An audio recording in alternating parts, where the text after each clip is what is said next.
गुरुर्ब्रह्मा गुरुर्विष्णुः गुरुर्देवो महेश्वरः गुरुसाक्षात् परब्रह्म तस्मै श्री गुरवे नमः। अण्डमण्डलाकारम् व्याप्तं येन चराचरम् यत्पदं दर्शितं येन तस्मै श्री गुरवे नमः। आयातु वरदा देवी अक्षरे ब्रह्मवादिनी गायत्रीं छन्दसा माता ब्रह्मयोनिर्नमोऽस्तु ते। ॐ भूर्भुवस्वः तत्सवितुर्वरेण्यं भर्गो देवस्य धीमहि धियो यो न प्रचोदयात्। ॐ भूर्भुवस्वः तत्सवितुर्वरेण्यं भर्गो देवस्य धीमहि धियो यो न प्रचोदयात्। ॐ भूर्भुवस्वः तत्सवितुर्वरेण्यं भर्गो देवस्य धीमहि धियो यो न प्रचोदयात्। కాలము స్థలము ఇవి చాలా ముఖ్యం. పంట పండించాలి అంటే కాలానుసారంగా పంట వేయాలి. మనం ఇష్టం వచ్చినట్టు పంటలు వేయలేవు. స్థలం కూడా ఇంపార్టెంట్. ఇంటి పొగుళ్ళ మధ్య అక్కడ కూడా మర్రి చెట్టు మొలుస్తుంది. దాన్ని వదిలేసినా అదేం పెద్ద వృక్షం అవదు. అది అక్కడే అంతే అలాగే ఉంటుంది. అదే కరెక్ట్ క్షేత్రంలో ఉంటే, అదే ఊసర క్షేత్రంలో ఉంటే. ఇప్పుడు కాలం కరెక్ట్ గా ఉంది మనకి. యోగ సాధనకి దమ్ముంటే మానవ శరీరధారి ప్రతి ఒక్కడు యోగి అయిపోవచ్చు. కాలం అది. ఏ విత్తనమైనా ఈ కాలంలో వేస్తే మహావృక్షంగా మారిపోతుంది. కావాల్సింది ఏంటి? ఇంకా కాలం తర్వాత స్థలం. ఆ స్థలం గురించి మనం పాటుపడుతున్నాం. ఎక్కడుంది స్థలం అంటే కాశీకి వెళ్ళాలా, హిమాలయాలకు వెళ్ళాలా? ఈ స్థలం, శరీరం అనేటటువంటి స్థలం ఆ టైంకి ఉండాలి. ఎందుకు ఆ టైంకి ఉండాలని నేను చెప్తున్నాను? ఓ 3 నెలల పిల్లవాడు ఉన్నాడు అనుకోండి, శరీరం ఉంది వాడికి, యోగ సాధన చెప్పండి వాడికి, ఏం లాభం చెప్పు? కుదరదు కదా. అదే శారీరకంగా పూర్తి అసమర్థత అయినటువంటి స్థితిలో అవడం ఉన్నాడు అనుకుందాం, వాడికి యోగ సాధన గురించి చెప్తే ఏం లాభం లే. కానీ శరీరం ఉంది, చెప్పింది అర్థం చేసుకోగలిగేటటువంటి పరిస్థితి ఉంది, స్థలం ఉన్నట్టే. అంటే యోగులు అవటానికి కావాల్సిన 2 లక్షణాలు ఈ కాలంలో మీకున్నాయి. కానీ ప్రమాదం ఎక్కడొస్తుందంటే స్థలంలో మిగతా పంటల్లో లాగే కలుపు మొక్కలు చాలా ఉంటాయి. ఆలస్యము మొట్టమొదటి కలుపు మొక్క. నాతో చాలా మంది అడుగుతుంటారు, మాస్టర్ ఇక్కడ మీరు చెప్పింది 2వ రోజు చేసేస్తాం కదా, మరి మా ఇంట్లో అది ఎందుకు చేయలేము? ఏంటి కారణం? ఏం లేదు, మీరేగా చేసేది ఇక్కడ కూడా. మరి అదే పని ఇంట్లో పోస్ట్పోన్.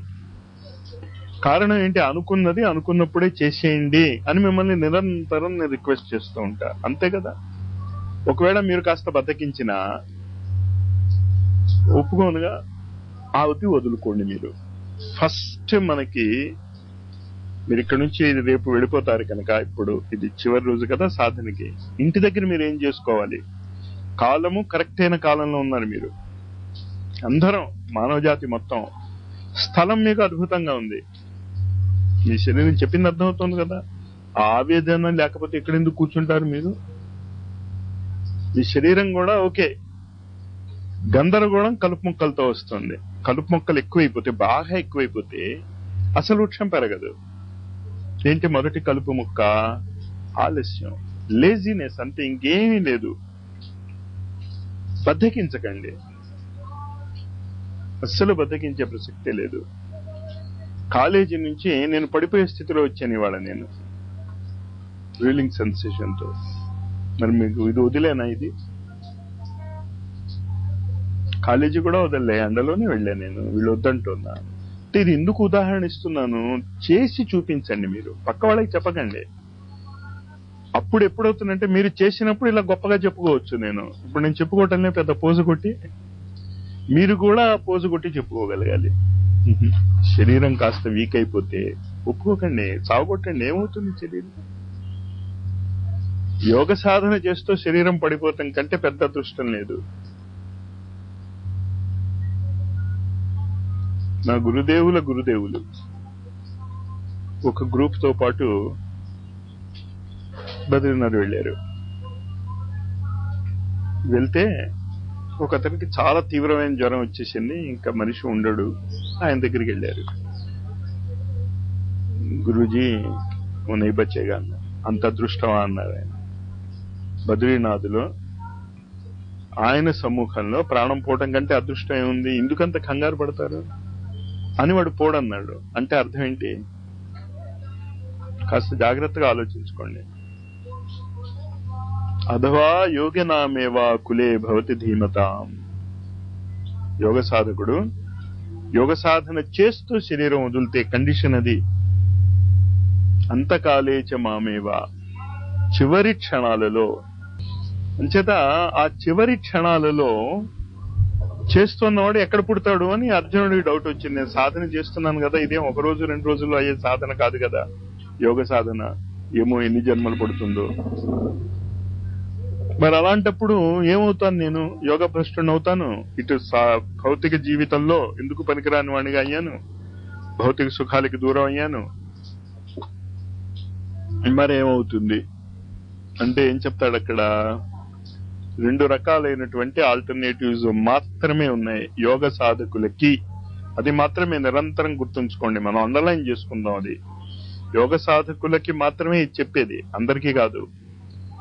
అంచేత అది ఎవరికి వర్తిస్తుందని మనకి వర్తిస్తుంది. మనకి 2 ఆల్టర్నేటివ్స్ ఉన్నాయి. ఒకటి శుచీనాం శ్రీమతాంగేహే యోగ భ్రష్టోపి జాయతే. ధనవంతుల కుటుంబంలో పుడతాడు. ఆ ధనవంతుల కుటుంబంలో ఎందుకు పుడతాడు? యోగ సాధన చేసుకోవటానికి అనుకూలత ఎక్కువ కనుక, అంతేగా. కానీ అక్కడ పూర్వజన్మ సంస్కారం రానంత వరకు కొంచెం గందరగోళం పడతాడు. సివివి లైఫ్ లో, గురువు గారి లైఫ్ లో, అరవిందో లైఫ్ లో మీరు అది గమనించుకోండి. వాళ్ళు యోగ సాధకులు కాక పూర్వం మనకంటే గొప్పవాళ్ళు ఏం కాదు. వాళ్ళ లైఫ్ చదవండి, అందుకు చదవమనేది గురువుల చరిత్ర. మనకి ప్రేరణ ఇస్తుంది. వాళ్ళు అయ్యారు మనలాంటి వాళ్ళే. ఎందుకు మనలాంటి వాళ్ళ నుంచి ఆ స్థితికి ఎదగలిగారు అంటే కాలాన్ని, శరీరాన్ని ఉపయోగించుకున్నారు, అంతే. మనం ఉపయోగించుకోవటం లేదు.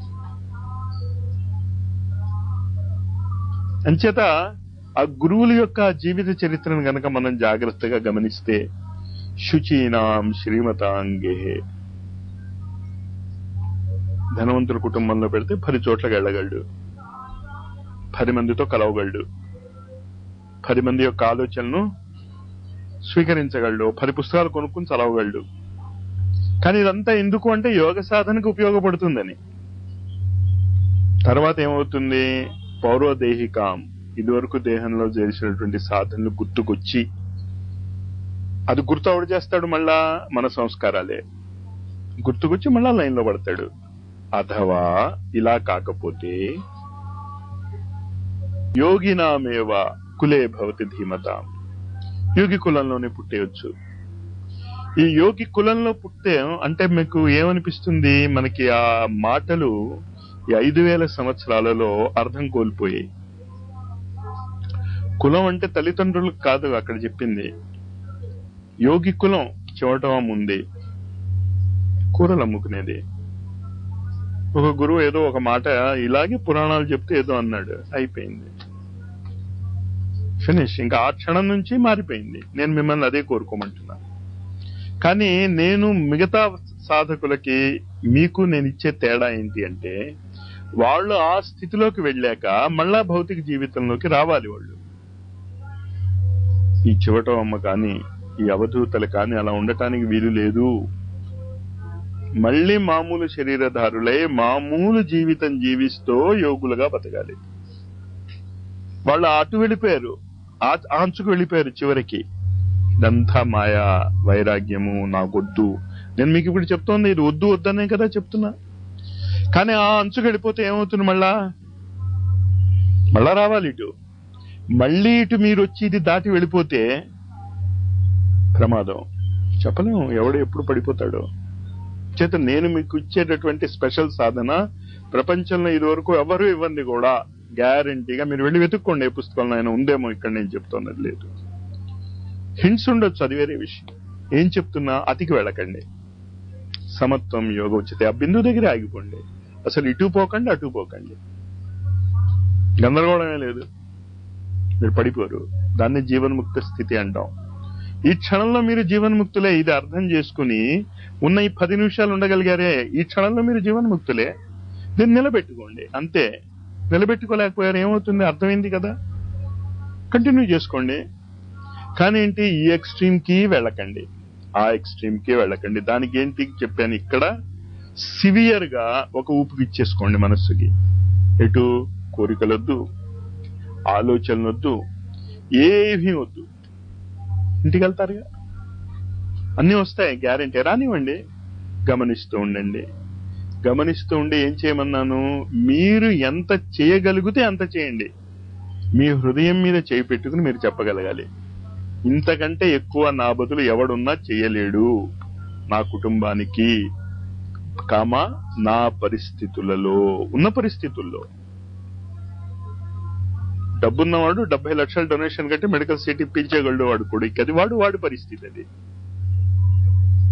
మీ పరిస్థితులలో మీరు ఎంత చేయగలరో అంత చేశారా? ఖచ్చితంగా మనం చెయ్యం, అది గుర్తుంచుకోండి. మీరు చేశారా అని జవాబు ఇచ్చారంటే మోసగిస్తున్నారు, మిమ్మల్ని మీరు మోసగిస్తున్నారు. గురువు గారు ఎప్పుడు చెప్తూ ఉండేవారు, నాకు అహంకారం లేదు అనేవాడికి ఎక్కువ అహంకారం ఉందని. ఎందుకంటే నాకు అనే మాట వాడేశాడు వాడు అక్కడ. పిచ్చివాడు వాడు అనుకుంటున్నాడు వాడికి అహంకారం లేదని. ఇంకో ఎక్స్ట్రీమ్ పీపుల్ నాకు దొరుకుతూ ఉంటారు, అహంకారం వస్తుందేమో అని పని చేయని వాళ్ళు. వాళ్ళకి అహంకారం వచ్చేసింది, రాకముందే వచ్చి నెత్తి మీద కూర్చుంది పని చేయకుండా. జాగ్రత్తగా ఉండండి. మీ ఆఫీస్ డ్యూటీలు, కుటుంబ బాధ్యతలు కూడా సాధనే. అంటే ఇవి ప్రకృతి మీకు ఇచ్చినటువంటి పరిస్థితులు. ఇందాక నేను చెప్పానే, కాలము, స్థలము. మీరు ఎక్కడున్నారో అదే కరెక్ట్ స్థలం. ఈ క్షణంలో మీరు ఎక్కడున్నారో అదే కరెక్ట్ స్థలం. ఇంచేత ఇంకో చోట ఉండలేరు. Simple logic. మాకు 9th క్లాస్ లో చదువుతున్నప్పుడు సైన్స్ టీచర్ వచ్చి, పిల్లలు మీకు చిన్న సమస్య ఇస్తాను అన్నాడు. గాలికి రంగు ఉండదు, నిరూపించండి అన్నాడు. మీలో ఎవరైనా నిరూపించగలరా? గాలికి రంగు ఉండదు, నిరూపించండి అన్నారు. మేము తెల్లబోయి చూసాం. రంగే కనుక గాలికి ఉంటే కనిపించదా అన్నాడు. నీలరంగు గాలి ఉందనుకో, ఆ నీలరంగు కనిపిస్తున్నా కనిపించదా? దానికి ఏం సాధన చేయాలి నువ్వు? ఇలాగే ఉంటుంది.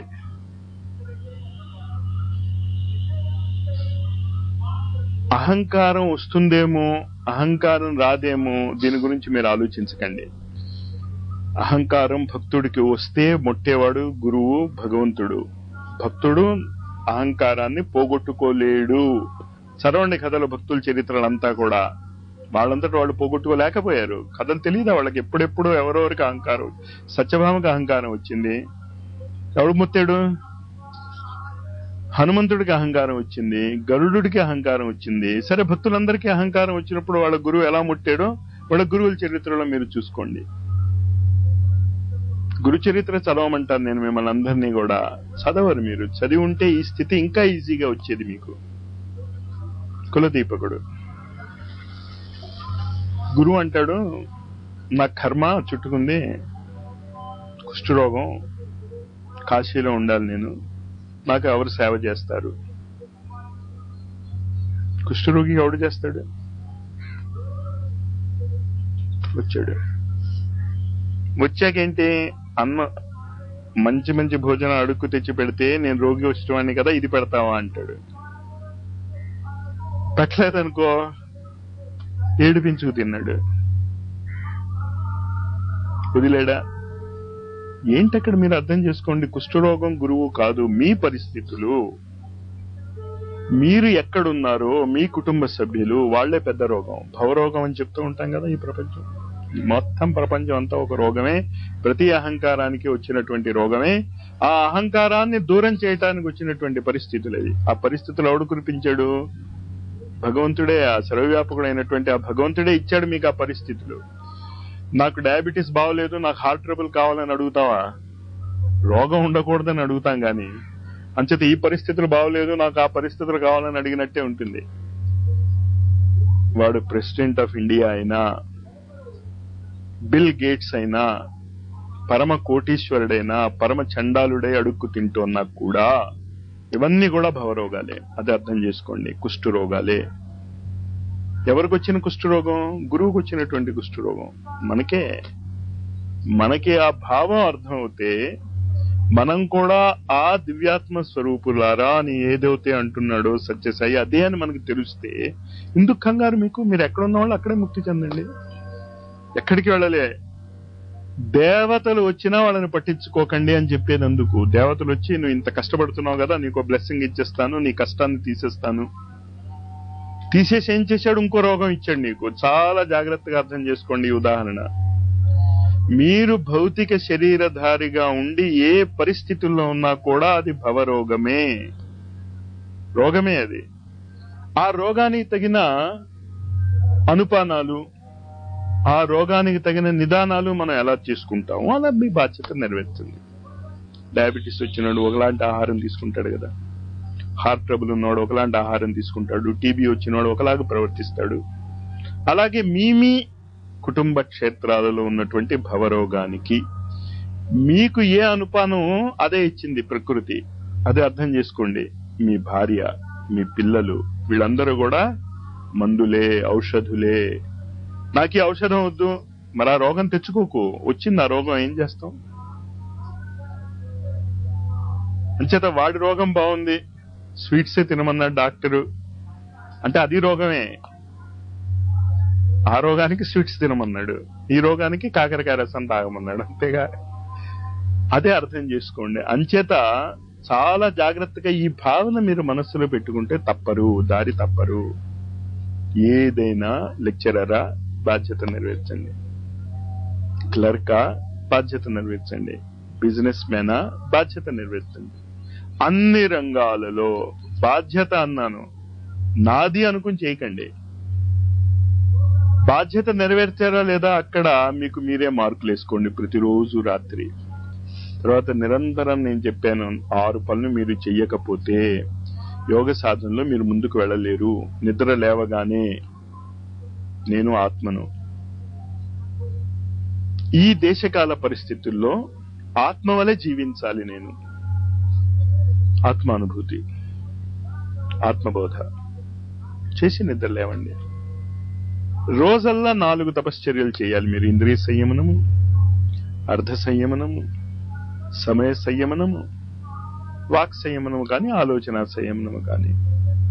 ఇవి నిరంతరం చేయాలి. ఒక్క క్షణం చేశాను అంటే కుదరదు, ప్రతి చోట చేయండి.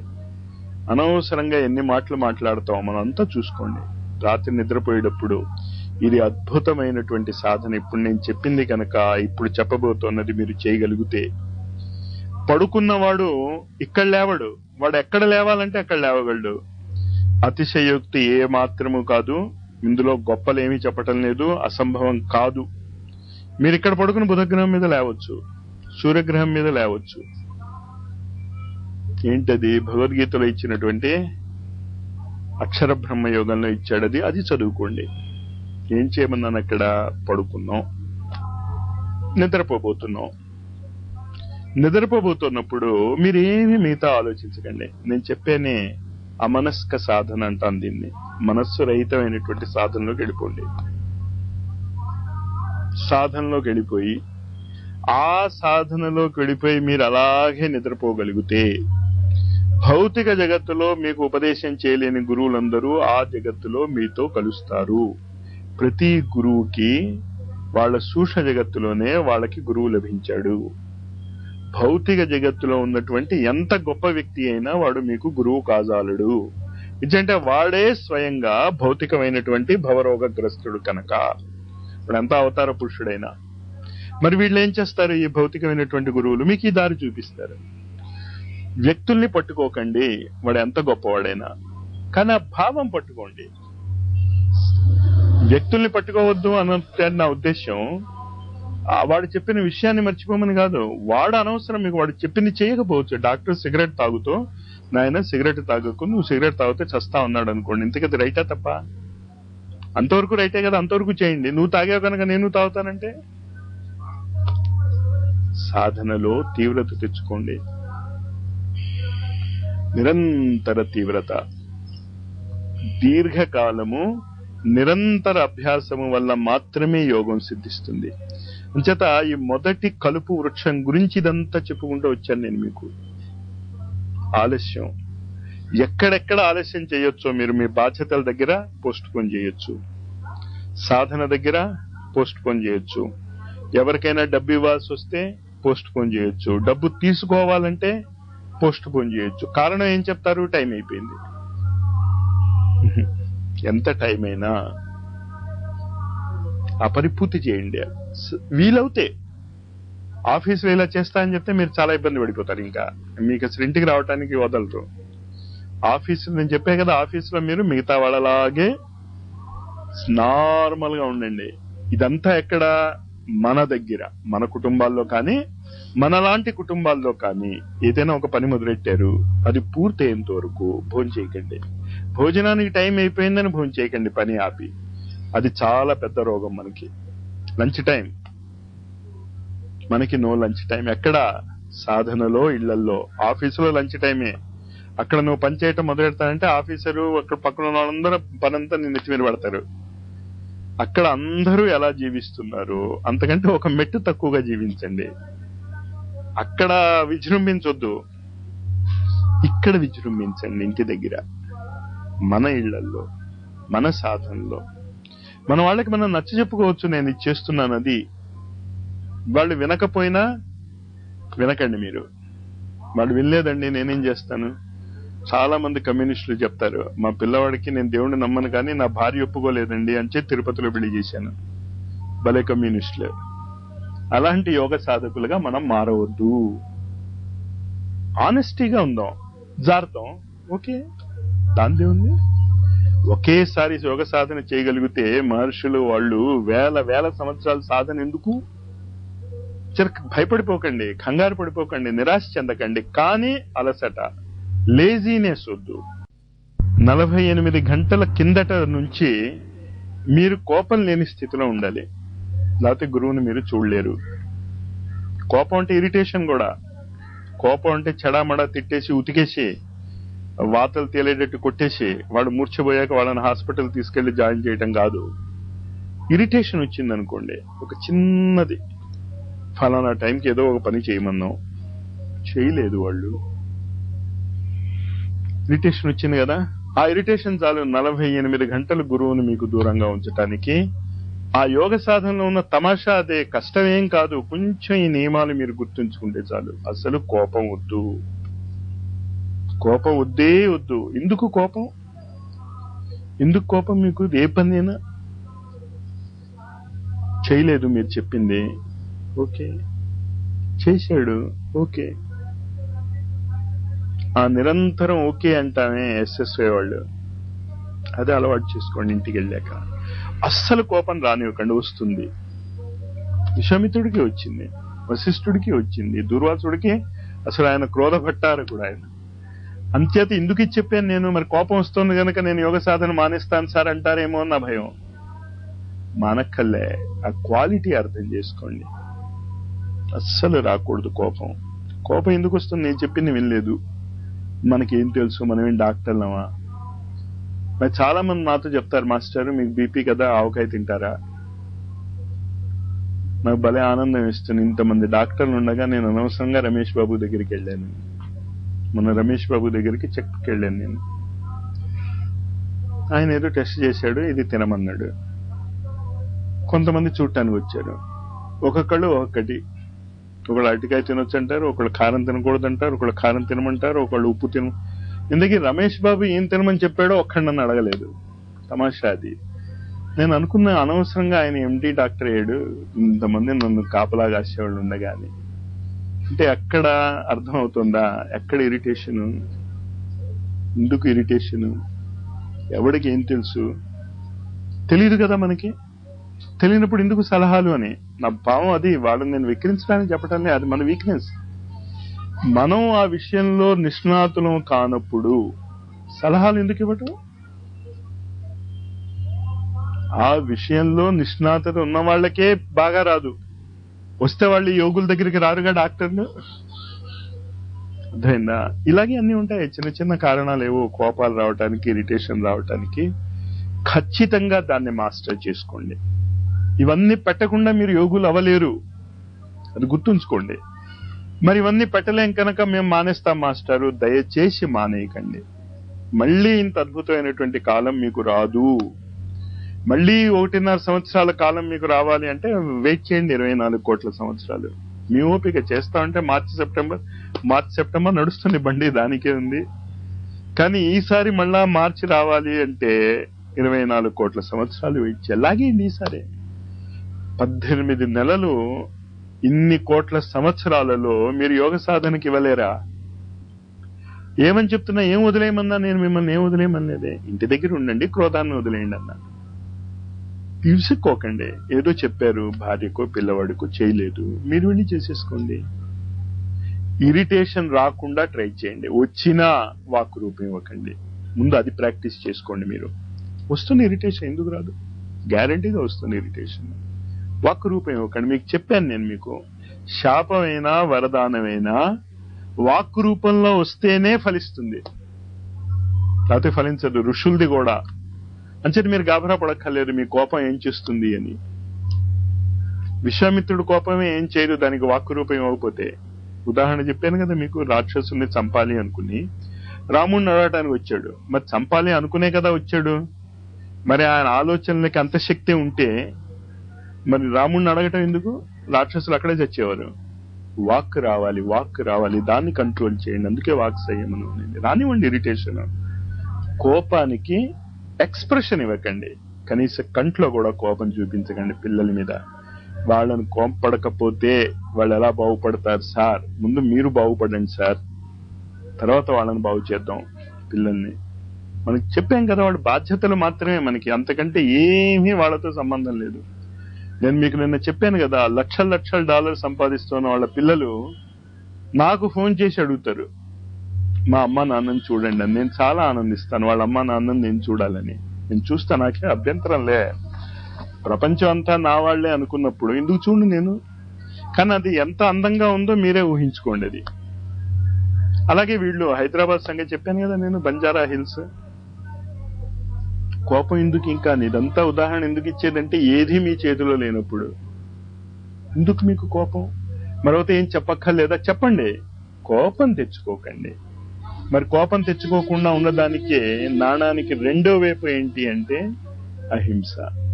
చెప్పేదేదో బాధ పెట్టకుండా చెప్పండి, కమ్మగా చెప్పండి, నీట్గా చెప్పటానికి ట్రై చేయండి. కుదరదు మాస్టారు, చేత కాదు, ప్రయత్నించండి, వస్తుంది. ఎందుకు రాదు, మీ సహజ స్వభావం అది. భగవతత్వం అనేది మీ సహజ స్వభావం. ఇదంతా మీ మీద వచ్చినటువంటి కలుపు ముక్కలు. అదేగా చెప్పేది, మనం అందరం ఆత్మస్వరూపాలనే అని. ఎందుకు రాదు, వస్తుంది. ఎక్కువైపోయే కలుపు ముక్కలు ఒక రోజులో తీయలేకపోతే తీద్దాం మెల్లిమెల్లిగా. క్రోధం వద్దు. క్రోధానికి యాంటీడోట్ ఏంటి, అహింస ఒకటి, 2, అసలు నేను చెప్పిన వాడు ఎందుకు చేయాలా, చేయాల్సిన పనే లేదు అనుకుంటే కోపాలు రావు మీకు. ఇంకోటి ఏం చెప్పాను కోపాలు రాకుండా ఉండటానికి, నేచర్ ఈజ్ ఆల్వేజ్ రైట్. అది అలాగే జరగాల్సింది. ఏంటిటా జరిగింది అంటే మీరు హాయిగా ఉంటారు. నిన్న మా స్నేహితుడు తాళం ఓటిపోయింది, అందరి మీద కోపం తెచ్చేసుకుని విసేసుకుని తడిక పీకేసి దాన్ని పీకేసి ఎక్కడుందో అని చెయ్యొచ్చు. లేదు, అవును పోయింది, అవుతే ఏంటిట పోయింది. ఎంత హాయిగా ఉంటారు మీరు. ఆ హాయి అయిన మనస్థితినే శాంతి అంటాం మనం. ఆ శాంతిలోనే భగవంతుడు ఉద్భవిస్తాడు. మీరు ఆ పాయింట్స్ అర్థం చేసుకోండి. పెద్ద యోగ సాధన అంటే మీరు పిల్ల మొగ్గలేసేసి శరీరాన్ని విరగొట్టేసుకుని ఏమీ చేయక్కర్లే, ఈ మానసిక స్థితి తెచ్చుకుంటే చాలు. ఇందుకు మానసిక స్థితి గురించి నేను అంతగా నొక్కి నొక్కి చెప్తున్నానంటే, మీకు పార్టిషన్ అయింది 1947-48లో. పాకిస్తాన్ లో ఇండియాలో ఉన్నటువంటి కోటీశ్వరులు రాత్రికి రాత్రి బిచ్చగాళ్ళు అయిపోయారు. ఆస్తుల్ని వదిలేసుకుని వచ్చారు. వీళ్ళు అక్కడ సెటిల్ అయ్యారు, అక్కడ వాళ్ళు ఇక్కడ సెటిల్ అయ్యారు. కోటీశ్వరులు బిచ్చగాళ్ళు అయినటువంటి వాళ్ళు మళ్ళా ఏమయ్యారు, వాళ్ళు కోటీశ్వరులు అయిపోయారు. గవర్నమెంట్ ఏం చేస్తుంది, చాలా మంది వాళ్ళకి పట్టాలు ఇస్తుంది. వాళ్ళు ఎలా ఉంటున్నారు, పట్టాలు అమ్ముకుని మళ్ళా అడుక్కు తింటున్నారు. ఏంటి తేడా? కోటీశ్వరుడు అనేది డబ్బులో లేదు, వాడి మానసిక స్థితిలో ఉంది. వాడు ఎక్కడున్నా కోటీశ్వరుడు అయిపోతాడు వాడు.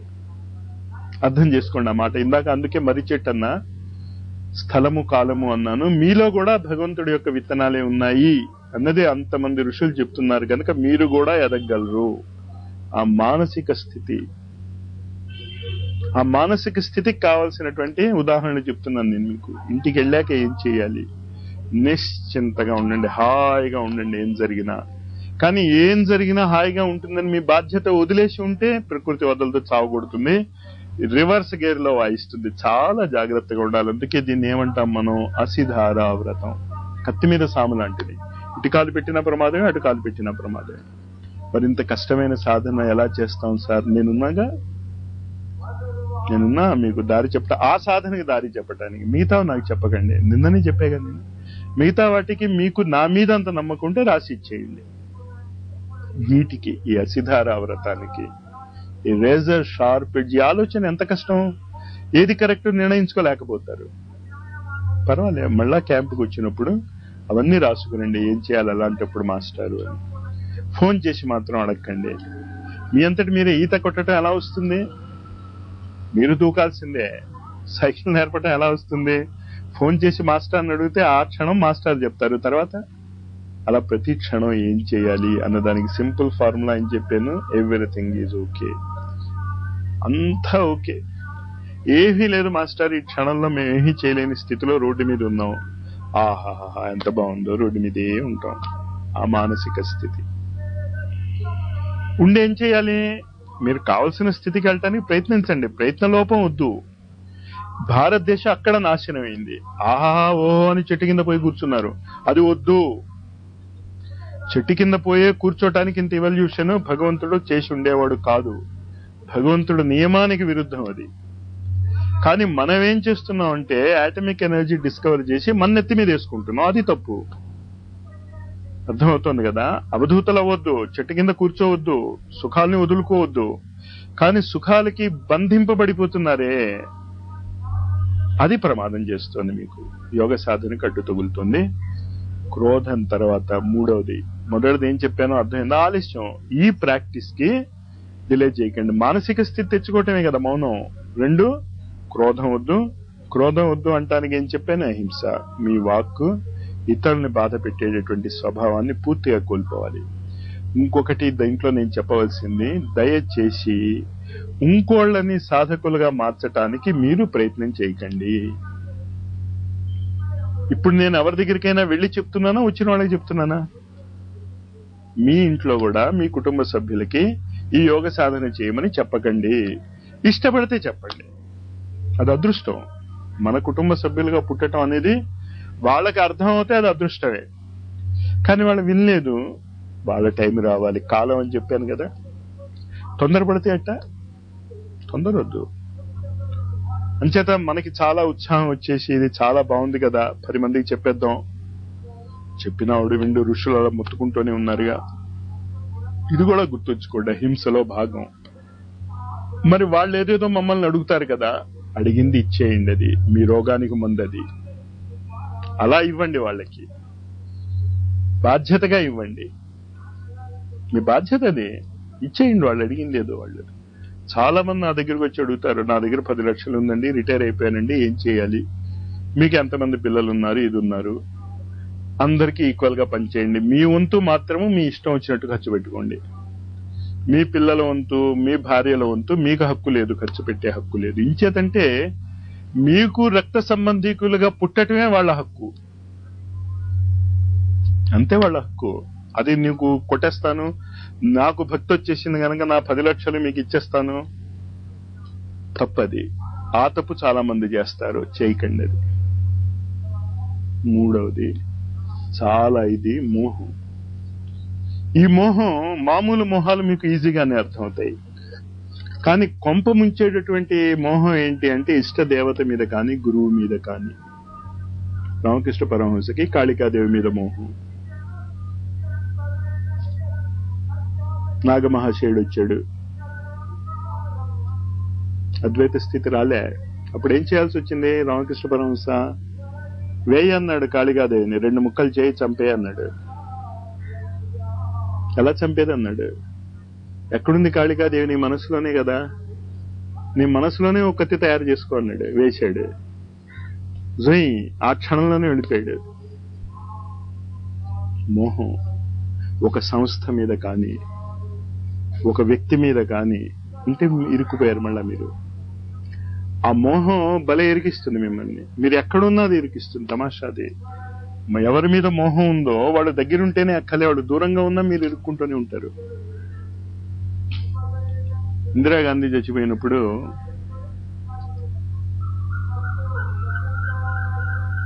మాకు బంధువులు ఎవరు ఢిల్లీలో లేరు.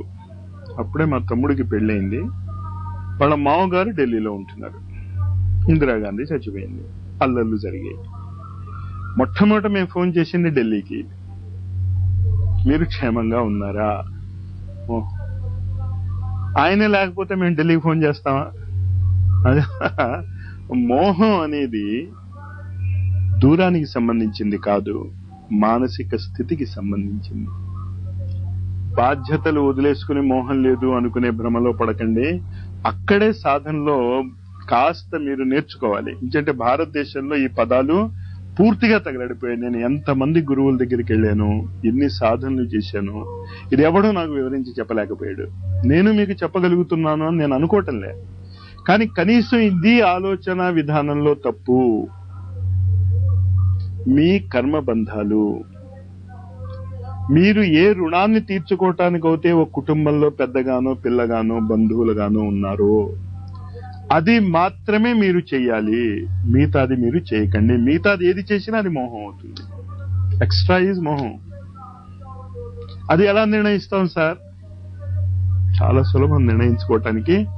మీరు మోహం వదిలేసి చూడగలిగితే చాలు. నష్టో మోహ స్మృతిర్లబ్ధ్వ.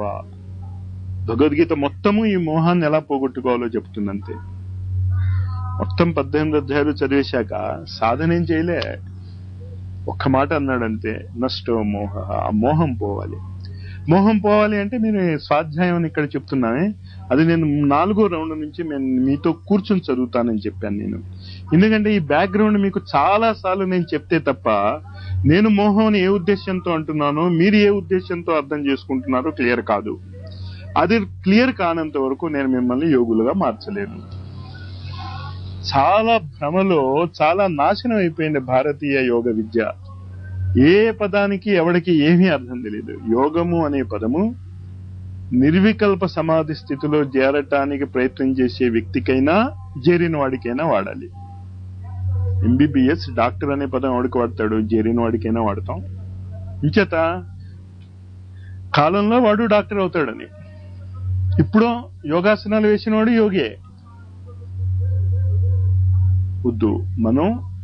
మన బాధ్యత ఏంటంటే భారతీయులుగా యోగము అనే పదం యొక్క ఆ లెవెల్, ఆ ప్యూరిటీని తిరిగి మనం చూపిద్దాం మన జీవితంలో. ఇదిరా యోగాభ్యాసి అంటే. వీళ్ళని యోగులు అనాలి, కానీ 2 సూర్య నమస్కారాలు వేసేసి 4 దత్త ప్రదర్శనాలు చేసేసి మేము కూడా యోగులమే అలాంటి స్థితికి దిగజార్చాం మనం. ఇది కూడా మోహమే. భారతీయులము అన్నది కూడా మోహమే. ముస్లింని అంటాం కూడా మోహమే. ఈ మోహం నుంచి బయటపడండి. దాని తర్వాత లోభము, చాలా జాగ్రత్తగా చూసుకోండి దీన్ని. ఇవన్నీ కూడా కామ, క్రోధ, లోభ, మద, మోహ, మాత్సర్యాలు అనేది మన ఖండతా వచ్చినవే. దీన్ని నిత్య జీవితంలో మనం ఎలా మర్చుకోవాలో చెప్తున్నాను నేను. గోఖలే ఒక వరల్డ్ వార్ టైంలో ఇంగ్లాండ్ లో ఉన్నాడు. పేపర్లో పడింది బంగాళదుంపలు రేషనింగ్ కాబోతున్నాయి అనుకుంటున్నారని. పేపర్ తీసుకుని తను ఎక్కడ ఎవరింట్లో అవుతే ఉంటున్నాడో ఆ ఇంటి ఓనర్ దగ్గరికి వెళ్ళి, అక్కడ దానికి ఏదో పేరుంది, తమాషా గుర్తు రావటం లేదు, హౌస్ గెస్ట్, పేయింగ్ గెస్ట్ గా ఉండేవాడు. ఆ పేయింగ్ గెస్ట్ ఉన్న వాళ్ళ దగ్గర కిందకి వెళ్ళి బంగాళదుంపలు ఒక 70-80 లారీలు కొనుక్కు తీసుకొచ్చేద్దాం అన్నాడు. అదేంటండి చూడండి అన్న, బుద్ధి ఉందా? రేషనింగ్ ఎందుకు పెడుతున్నారు? లేదంటే అర్థం ఏంటి? అందరికీ అందాలి అంటే రేషనింగ్ గా వాడండి అని. అంతా నువ్వే తెచ్చుకు పెడతానంటావేంటి? అది లోభం. అది మన దగ్గర తెలియకుండా మన సమాజం మనకు అది అలవాటు చేసి, నువ్వు ముసలాడైపోతే నీకు రోగం వస్తే ఏం చేస్తావు? మీ భయాల మీద ఆడుకుంటున్నారు ఈ ఎల్ఐసి వాళ్ళందరూ కూడా. ఎల్ఐసి వాళ్ళు ఉంటే ఏం గాబరా పడొద్దు, మన భయాలు ఎప్పటికీ పోవు. కానీ ఎందుకని చెప్తున్నాను, మీరు నిజంగా అనుకున్నవే భయాలు నిజంగా జరిగితే అసలు ఎల్ఐసి ఇన్స్టిట్యూషన్ ఫ్లరిష్ అవ్వగలదా? మరొకటి అది రైటా తప్ప?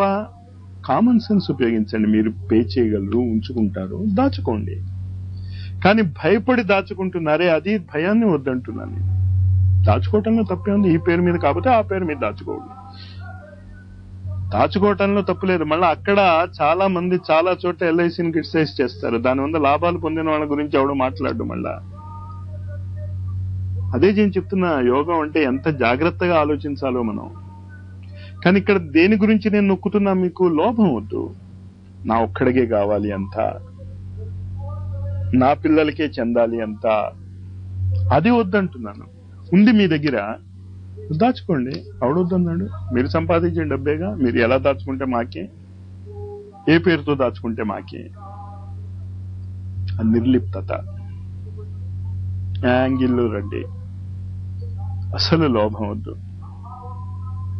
ఇది కనుక మనం అర్థం చేసుకుంటే మాత్సర్యం అనేది చాలా కష్టం. మనకు అది అర్థం కాదు అసలు. అది మనం అసలు ఆ స్థాయిలో లేవు. అది యోగ సాధకులకి మాత్రమే చాలా విపరీతంగా బాధిస్తుంది. అంటే మేము యోగ సాధకులం కాదా? మీకు వస్తుంది మాత్సర్యం. వచ్చినప్పుడు చెప్తాను, ఇదిగో దీన్నయ్యా మాత్సర్యం అంటారని. ఎందుకంటే అది తెలియనంత వరకు మనం ఎంత చెప్పినా అనుభూతి రాదు. క్రూడ్ జోక్ ఈకే గారి చెప్పారనుకుంటా, నాకు గుర్తులేదు. మామిడి పండు రసం ఎలా ఉంటుందో, మామిడి పండు తినని వాళ్ళకి మామిడి పండు ఎలా ఉంటుందో రుచి చెప్పాలి. ఎలా? సరే, వాడు గడ్డపోన్నవాడు ఉన్నాడు. వాడు గడ్డానికి ఇంత బెల్ల పాకం పట్టించారట. నాయన నువ్వు కళ్ళు మూసుకో అని ఆ గడ్డను తీసుకెళ్లి వాడి నోట్లో పెట్టి చీకమన్నాడు. ఇక ఇలా పీచు పీచుగా తీయగా ఉంటుంది అన్నాడు. మామిడి పండు అలా ఉంటుందా? కానీ కరెక్టే. మామిడి పండు రుచి చూసిన వాళ్ళు ఆ ఉదాహరణని పోల్చటం అర్థం అవుతుంది.